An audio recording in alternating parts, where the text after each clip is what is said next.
Hello and good evening, all of you. Welcome to another lecture of the Polity series. Now we have started with the Union Executive, and in Union Executive we have already finished President. President को हमने finish कर लिया है, ठीक है? President को हमने finish कर लिया है. आज हम पढ़ेंगे Vice President. Vice President के बारे में पढ़ेंगे Union Executive में ही Part 5 में. इसके बाद हम Prime Minister पढ़ेंगे, ठीक है? उसके बाद जो है Parliament start कर देंगे.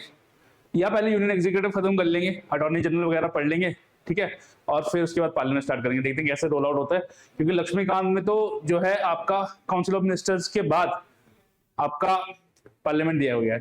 बट फिलहाल अभी आज हम वाइस प्रेसिडेंट देखते हैं. तो ये सारे के सारे वाइस प्रेसिडेंट रहे हैं हमारे. Last one was Venkaiah Naidu ji and now the honourable Jagdeep Dhankhar ji is the vice president, ठीक है.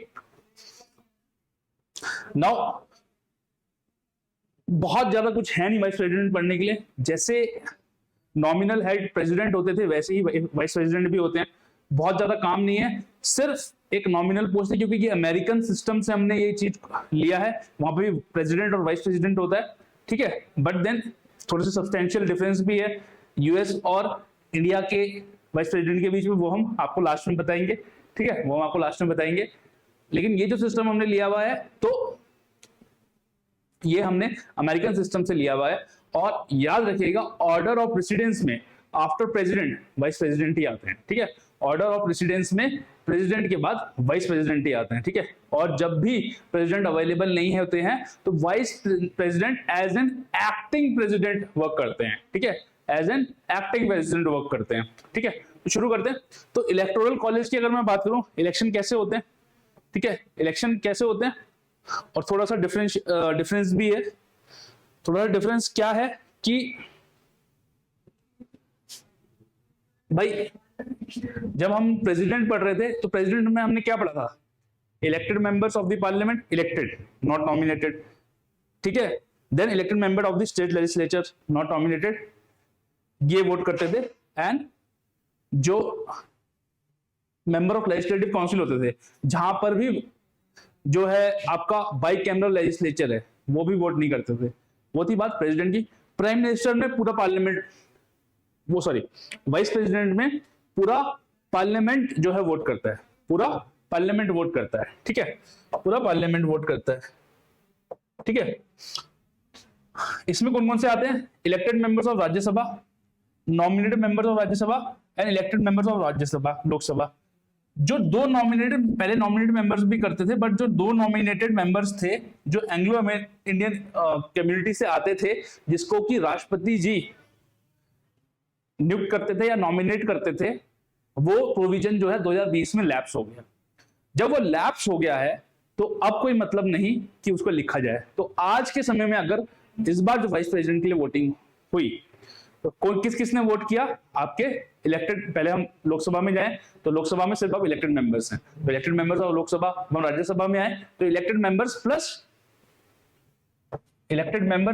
नॉमिनेटेड मेंबर दोनों वोट करते हैं. Elected members plus nominated member दोनों वोट करते हैं. जैसे प्रेसिडेंट में होता था single transferable vote plus proportional representation. यही दोनों चीज यहां पे भी यूटिलाइज होती है या यहां पर भी देखने को मिलती है, ठीक है. प्रोपोर्शनल रिप्रेजेंटेशन और सिंगल ट्रांसफरेबल वोट, ठीक है, सिंगल ट्रांसफरेबल वोट और प्रोपोर्शनल रिप्रेजेंटेशन, ठीक है. इस चीज से इनका इलेक्शन होता है, ठीक है, इस चीज से इनका इलेक्शन होता है. इलेक्टोरल कॉलेज हो गया. अब चुन के आ गए, बट भाई चुनने के लिए कुछ एलिजिबिलिटी चाहिए. जल्दी से पढ़ लेते हैं क्या क्या एलिजिबिलिटी चाहिए. भाई आप जो होने चाहिए, भारत के नागरिक होने चाहिए, should be a citizen of India, ठीक है. Then should have completed 35 years of age, same age the president. Should be qualified for the election as the member of Rajya Sabha. भाई राज्यसभा क्यों लिख दिया? क्योंकि जो वाइस प्रेसिडेंट होते हैं वो चेयरमैन होते हैं, डी फैक्टो चेयरमैन होते हैं राज्यसभा के, ठीक है. Vice president is the de facto chairman of Rajya Sabha. Rajya Sabha के वो डी फैक्टो चेयरमैन होते हैं. जो भी भारत का उपराष्ट्रपति होगा वो राज्यसभा का चेयरमैन होगा ही होगा, ठीक है. उसके अलावा you should not hold any office of profit, ठीक है. आपका ऑफिस ऑफ प्रॉफिट जो है वो होल्ड नहीं करना चाहिए। ऑफिस ऑफ प्रॉफिट क्या कॉन्स्टिट्यूशन में डिफाइंड है? बिल्कुल नहीं। बट एक चीज और लिख दी गई, अगर आप किसी स्टेट के गवर्नर है, आप ऑलरेडी वाइस प्रेसिडेंट हैं या प्रेसिडेंट हैं इस देश के, तो उसको ऑफिस ऑफ प्रॉफिट नहीं कंसीडर किया जाएगा इस केस के लिए, और आप जो है चुनाव लड़ सकते हैं वाइस प्रेसिडेंट का। ठीक है, आप जो है चुनाव लड़ सकते हैं वाइस प्रेसिडेंट का। ठीक है, ये थी बात किसकी? एलिजिबिलिटी की। ठीक है, देन ओथ देख लेते हैं। ओथ में क्या लेते हैं?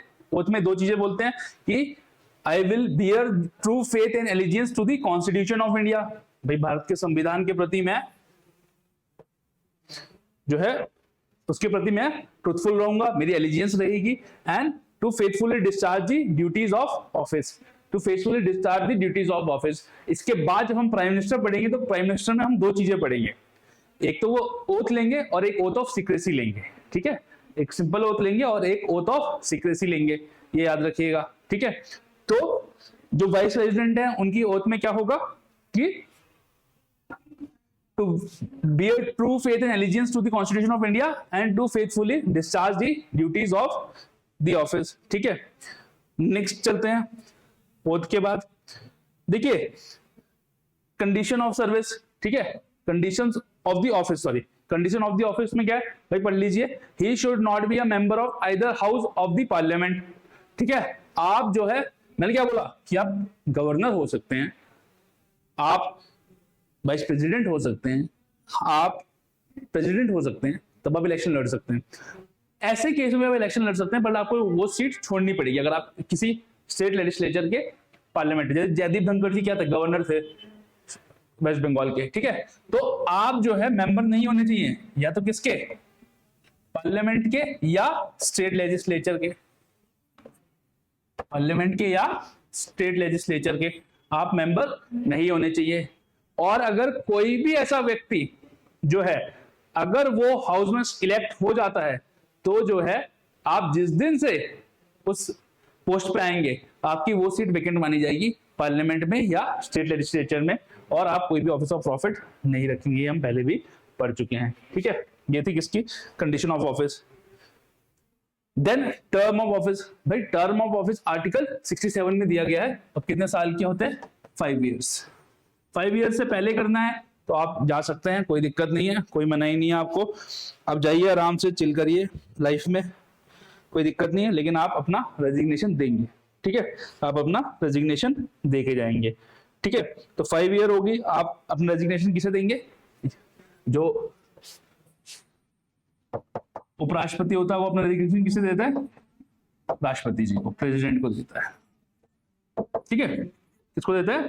प्रेसिडेंट को। रेजिग्नेशन आप किसे देंगे? प्रेसिडेंट को। ठीक है, उसके अलावा आप जो है एक चीज और होती है कि आप कितनी भी बार री इलेक्ट होके आ सकते हैं। री इलेक्ट कितनी बार होके आ सकते हैं आप? Any number of times. ठीक है, एनी नंबर ऑफ टाइम्स आप री इलेक्ट होके आ सकते हैं। ठीक है,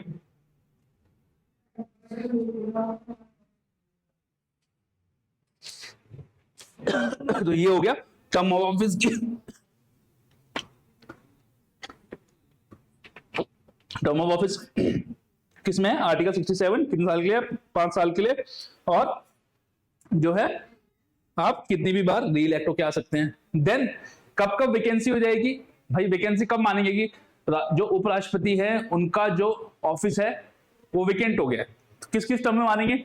या तो on the expiry of the tenure, भाई 5 साल खत्म हो गए आपके, या वो रिजाइन कर दें, या उनको रिमूव कर दिया जाए। भाई रिमूवल अभी देखेंगे, प्रेसिडेंट के केस में तो इंपीचमेंट होता था, वाइस प्रेसिडेंट के केस में क्या होता है अभी देखेंगे, और जब देखेंगे तो एक नई टाइप की मेजोरिटी भी पढ़ेंगे। ठीक है, तो रिमूवल अगर उनकी डेथ हो जाए, ठीक है, या फिर when he becomes disqualified to hold office और when his election is declared void. ठीक है, आपके इलेक्शन वॉइड डिक्लेयर कर दिए। ठीक है, कहानी वही है जैसे प्रेसिडेंट में थी कि अगर इलेक्शन वॉइड कर दिए जाते हैं। अच्छा, इलेक्शन वॉइड करने का जो प्रेरोगेटिव है, जुरिसडिक्शन है, वो सुप्रीम कोर्ट को है। ठीक है, वो किसको है? सुप्रीम कोर्ट को है, कि सुप्रीम कोर्ट ही इलेक्शंस को वॉइड करेगा। ठीक है, सुप्रीम कोर्ट ही इलेक्शंस को वॉइड करेगा। अगर कोई भी आपको इलेक्शन चैलेंज करने हैं प्रेसिडेंट के केस में या वाइस प्रेसिडेंट के केस में, तो वो ओरिजिनल एंड एक्सक्लूसिव जुरिडिक्शन है सुप्रीम कोर्ट का। ओरिजिनल एंड एक्सक्लूसिव जुरिडिक्शन है किसका? सुप्रीम कोर्ट का। आप सुप्रीम कोर्ट जाएंगे और सुप्रीम कोर्ट ही उस इलेक्शन को नल एंड वॉइड करेगा। मान लिया आप उपराष्ट्रपति चयनित हो गए थे, आप उपराष्ट्रपति बन गए, आपने कुछ काम कर दिया, उसके बाद कुछ समय के बाद जो है सुप्रीम कोर्ट ने आपका जो इलेक्शन था वो नल एंड वॉइड घोषित कर दिया। तो इस केस में जो भी एक्ट्स आपने बीच में किए हैं वो इनवैलिडेट नहीं होंगे, वो एक्ट वैसे ही रहेंगे। ठीक है, वो इनवैलिडेट नहीं होंगे, वो वैसे ही रहेंगे। ठीक है, उसका क्या है कि when the vacancy is going to be caused by the expiration of the term of the sitting vice president, an election to the fill the vacancy must be held before the expiration of the term। भाई 5 साल से पहले ही election कर दिए जाते हैं। मान लिया वैकेंसी हो गई और 2.5 साल ही हुए थे उस वाइस प्रेसिडेंट को, तब क्या होगा? जो नए वाइस प्रेसिडेंट आएंगे क्या वो 2.5 साल के लिए रहेंगे या पूरा 5 साल काटेंगे? भाई इसका आंसर है कि जो नए वाइस प्रेसिडेंट आएंगे उनका जो टर्म होगा वो फुल होगा, उनका जो टर्म होगा वो फुल होगा, वो पूरे 5 साल के लिए होगा, वो पूरे 5 साल के लिए होगा। इसके बाद देख लेते हैं रिमूवल। ठीक है, अब आप चयनित होगा, आपको रिमूव करना है तो कैसे करेंगे? ठीक है, तो जब हम रिमूव करेंगे, रिमूव करने से पहले आप एक चीज समझिए, एक टाइप की मेजोरिटी समझिए, इफेक्टिव मेजोरिटी। एक मेजोरिटी समझिए आप कि इफेक्टिव मेजोरिटी। इफेक्टिव मेजोरिटी क्या होता है कि टोटल मेंबरशिप, पहले एक आप सम निकालेंगे, total member of the house minus vacancy, total member of the house minus vacancy. भाई वैकेंसी का मतलब, मान लिया किसी हाउस की स्ट्रेंथ, जो सैंक्शन स्ट्रेंथ है वो 250 है, लेकिन उस समय हो सकता है कि डेथ की वजह से या चुनाव न होने की वजह से 5 सीटें खाली चल रही हो राज्यसभा की, तो इफेक्टिव जो स्ट्रेंथ है वो 245 हो जाएगी। भाई इफेक्टिव स्ट्रेंथ कितनी होगी? 245। इफेक्टिव स्ट्रेंथ का मतलब कि उस पर्टिकुलर टाइम पे उस हाउस के कितने मेंबर है, उस पर्टिकुलर टाइम पे उस हाउस के कितने मेंबर हैं। ठीक है, उस हाउस के कितने मेंबर हैं। तो इफेक्टिव मेजॉरिटी यही होती है कि total member of the house minus vacancy, इनकी मेजॉरिटी। ठीक है, इनका मेजॉरिटी। ठीक है, मान लिया एक हाउस है, उसकी जो स्ट्रेंथ है वो 250 है, 4 वेकेंट है, तो भाई इफेक्टिव स्ट्रेंथ कितनी आ गई? 246। 246 मतलब 124 वोट। अगर 124 लोग जो है एक रेजोल्यूशन पास कर दें कि उपराष्ट्रपति को हटाया जाए, और वो रेजोल्यूशन जो है लोकसभा में जाएगा, लोकसभा उसे सिंपल मेजॉरिटी से पास कर दे, लोकसभा उसे सिंपल मेजॉरिटी से पास कर दे, तो राज्यसभा क्या करेगा? एक रेजोल्यूशन लेके आएगा उपराष्ट्रपति के खिलाफ, उसको वो इफेक्टिव मेजॉरिटी से पास करेगा। ठीक है, इफेक्टिव मेजॉरिटी मैंने आपको बता दी। ठीक है, इफेक्टिव मेजॉरिटी से पास करेगा, और जब वो ऐसा करेंगे तो एक नोटिस देंगे, 14 डे नोटिस देंगे वाइस प्रेसिडेंट को, वो 14 डे नोटिस देंगे वाइस प्रेसिडेंट को। मान लिया ये रेजोल्यूशन राज्यसभा से पास हो जाता है इफेक्टिव मेजॉरिटी से, उसके बाद ये कहां जाएगा? लोकसभा में, और लोकसभा ने अगर इसको सिंपल मेजॉरिटी से पास कर दिया तो जो है उपराष्ट्रपति जी को अपनी जो सीट है उसे खाली करना पड़ेगा, और इसे इंपीचमेंट नहीं कहते हैं। ठीक है, इसे इंपीचमेंट नहीं कहते हैं, एक सिंपल प्रोसीजर है वाइस प्रेसिडेंट को रिमूव करने का। ठीक है, ये एक सिंपल प्रोसीजर है वाइस प्रेसिडेंट को रिमूव करने का, और जैसे ही वो रिमूव होंगे तो भैया वो जो वाइस प्रेसिडेंट हैं वो चेयरमैन भी हैं राज्यसभा के। ठीक है, उनके बदले एकदम कौन आ जाएगा? जो वाइस चेयरमैन हुआ, या सॉरी यहां पे जो है डिप्टी चेयरमैन जो होगा, वाइस प्रेसिडेंट की जगह डिप्टी चेयरमैन, राज्यसभा की बात कर रहे हैं हम, in context of Rajya Sabha, deputy chairman उनकी जगह ले लेगा। ठीक है, बस इतना याद रखिएगा आप। तो रिमूवल भी हो गया हमारा। ठीक है, रिमूवल भी हो गया। अब क्या है भाई? एडजुडिकेशन मैंने आपको बता दिया कि सुप्रीम कोर्ट एडजुडिकेट करता है। एम्लोमेंट्स मतलब जो उसके पर्क्स वगैरह हैं वो जो है फिक्स नहीं है। ठीक है, कॉन्स्टिट्यूशन में वो फिक्स नहीं है कितने होंगे, वो parliament time to time decide करती है भाई कि ये घर मिलेगा, इतना पैसा मिलेगा, घोड़ा गाड़ी बंगला ये सब मिलेगा, ये सब पार्लियामेंट डिस्कस बुक करती है, ठीक है। उसके बाद पावर एंड फंक्शंस क्या हैं, ठीक है।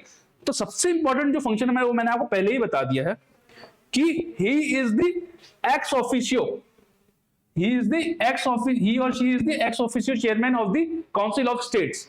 Council of state in India is Rajya Sabha. तो Rajya Sabha word is not mentioned in constitution, but उसके अलावा क्या मेंशन्ड है, एक हाउस ऑफ पीपल जिसको हम लोकसभा बोलते हैं, और राज्यसभा को क्या बोलते हैं आपका council of states, council of states, ठीक है। और मैं आपको बता दें जैसे ही वाइस प्रेसिडेंट बनेंगे वो चेयरमैन बन जाएंगे राज्यसभा के, ठीक है।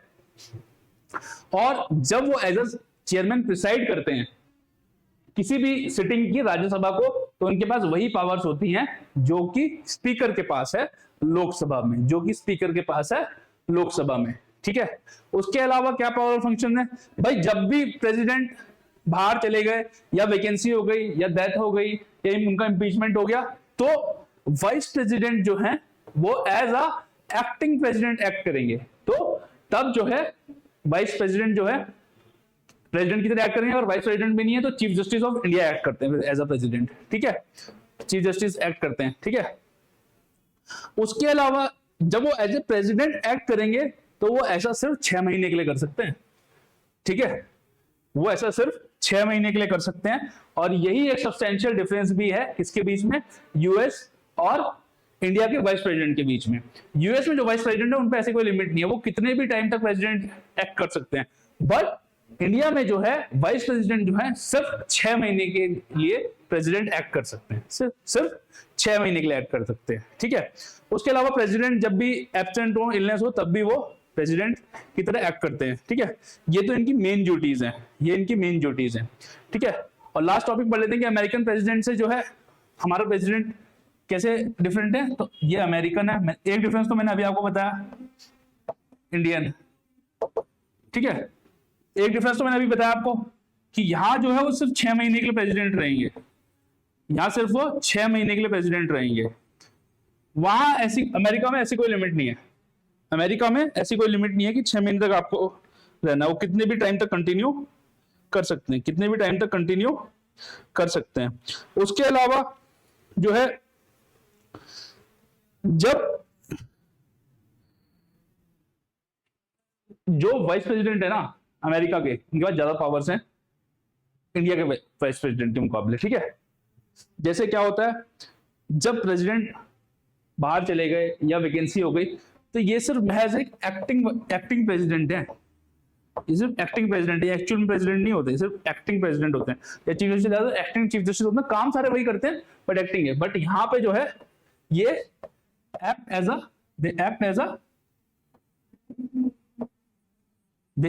president, ठीक है। तो ये दो मेजर डिफरेंस है किसके बीच में, Indian and American vice president के बीच में। तो वाइस प्रेसिडेंट में इतना ही, ठीक है। अगली बार हम लोग प्राइम मिनिस्टर पढ़ेंगे, ठीक है। उसके बाद council of minister and cabinet committee एक साथ पढ़ेंगे, उसके बाद देखते हैं अटॉर्नी जनरल पहले पढ़ते हैं या पार्लियामेंट पहले पढ़ते हैं, ठीक है। So that was all in this lecture, thank you very much and I hope you all are doing great, keep healthy, keep smiling, and I shall see you soon. Bye bye.